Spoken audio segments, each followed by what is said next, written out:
Topic 3, indices. The news said that the share market went up today. Really?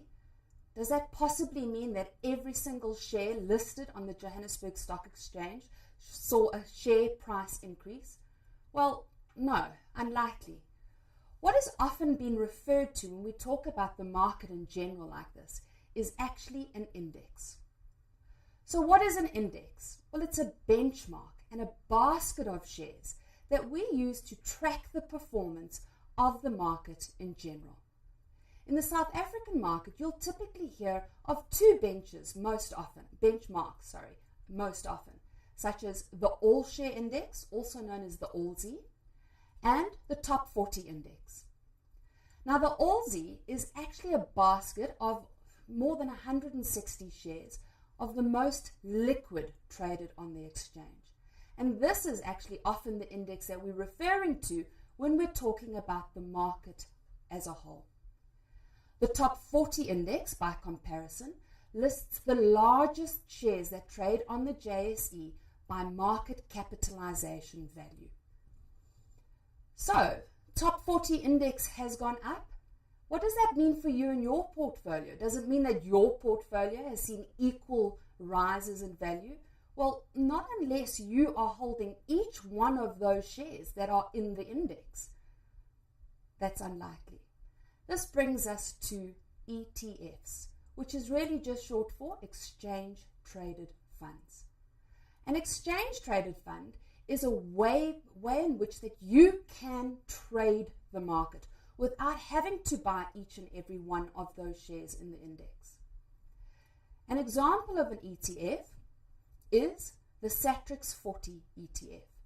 And this actually manages to replicate to its best the transactions and the market values of the Top 40 Index as it moves.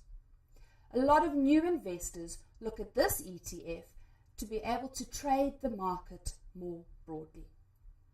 Now, there's actually a lot of different indexes and ETFs that you can be involved in.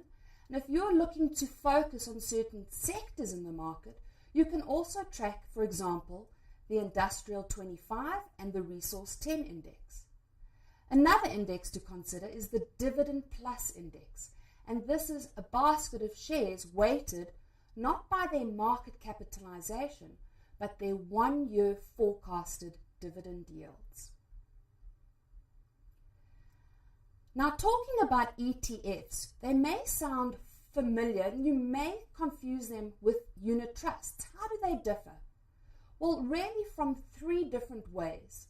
First of all, unit trusts are managed funds where investment managers invest in different asset classes and then sell those off to the potential investor in units. And you buy them directly from the issuer. ETFs are shares and they are traded on the Johannesburg Stock Exchange. There's also some differences in their price changes. Unit trusts have one price per day, whereas once again, an ETF is considered very much a share and in fact moves and fluctuates on a daily intraday basis. Another difference to consider is the asset classes that these 2 different investments cover. Typically, a unit trust involves money that is managed on your behalf in a variety of different asset classes, such as bonds, shares, of course, and even the foreign exchange markets, whereas the ETF are usually more specific to shares.